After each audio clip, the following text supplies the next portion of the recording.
Hey y'all, it's me, Kevvie. Say hi to everybody, Bert.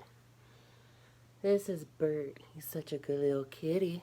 I've got 3 more NetGalley books to talk about, so let's just get right into it. First up, after recording my previous NetGalley video, I realized I'd forgotten to record a review for a book I read back in April. Sorry about that, let's just share it right now. Her Dying Day is Mindy Carlson's debut novel, an excellent suspenseful mystery. It is about June, a documentary film student who's making a documentary about the disappearance of Greer Larkin. Greer is considered like the modern Agatha Christie, although unlike Christie, Larkin didn't reappear after 11 days. 20 years later, nobody knows what's happened to this celebrated author, and June hopes to be the one to finally uncover the truth. June was a fascinating protagonist. She had spent her entire life on an isolated commune, her parents forbidding her from ever leaving. When she finally broke free from them to go to college, she never looked back. The only person from her family that June continues to keep in touch with is her cousin Meadow. Meadow is a lesbian, and we get to spend some of the story with her and her artist girlfriend Faye, so there is some nice queer representation in the novel. June also has an interesting romantic relationship. She is seeing Paul, a married man who is also her thesis advisor.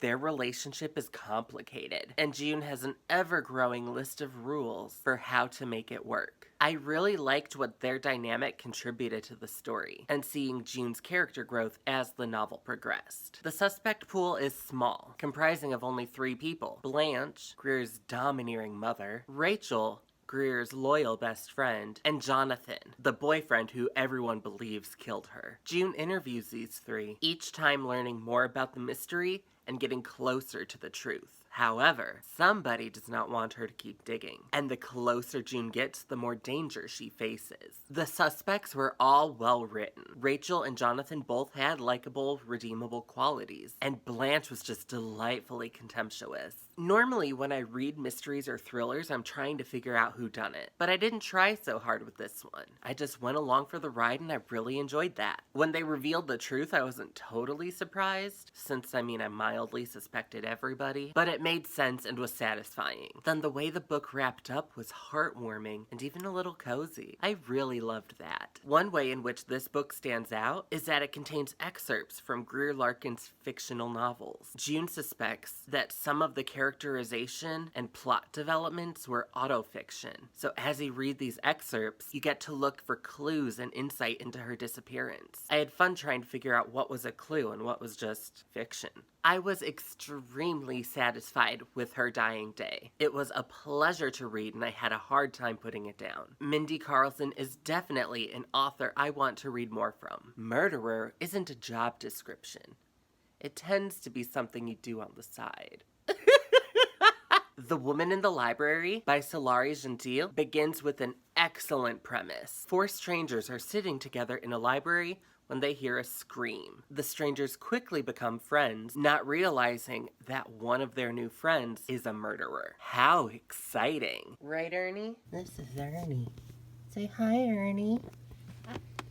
This book starts off with a bang and then maintains that momentum throughout. I loved reading about these 4 friends and the mystery that tied them together. What the blurb failed to mention was this novel's brilliant meta-narrative. At the end of every chapter, there's a letter addressed to Hannah, the in-universe author of the book we are reading. Hannah has been sending drafts of her chapters to Leo, who lives in Boston and thus can provide insight and suggestions regarding the accuracy of the setting of The Woman in the Library. I had no idea what to expect from these letters, and their storyline at some points was even more thrilling than the main narrative. Oh, it was so funny reading each chapter and then seeing Leo pick it apart. The addition of these letters to the novel is genius and elevated Woman in the Library to a whole nother level. That isn't the only way in which this novel is super meta. Hannah is writing a novel about 4 strangers in a library hearing a scream and trying to solve the murder, and then her protagonist, Winifred/Freddie, is also a writer and uses her own experience in the library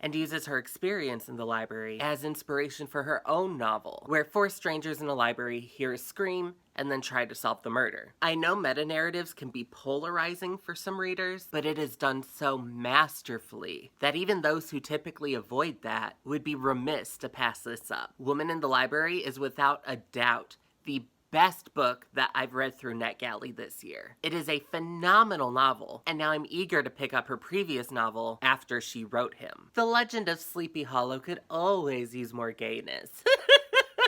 That's how Shannon Waters, Branden Boyer-White, and Berenice Nelle approached their Sleepy Hollow retelling, Hollow, by developing a lesbian teen romance between Crane and Van Tassel. Izzy has just moved with her family from San Francisco to Sleepy Hollow, and she quickly becomes immersed in a plot to save Vicky Van Tassel from an evil spirit. I really enjoyed this story, and I loved the art style, especially with how they handled the Headless Horseman.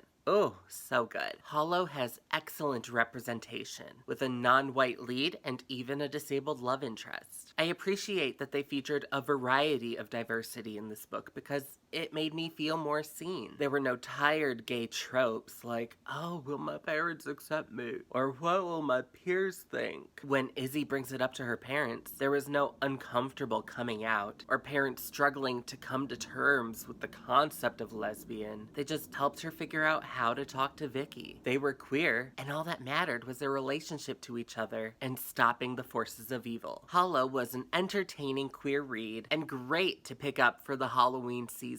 So there you have my latest NetGalley reads. Have you read anything good from NetGalley lately? Let me know in the comments below. Thank you all so much for watching. Don't forget to like and subscribe, and if it pleases and sparkles, I'll see you in the next video.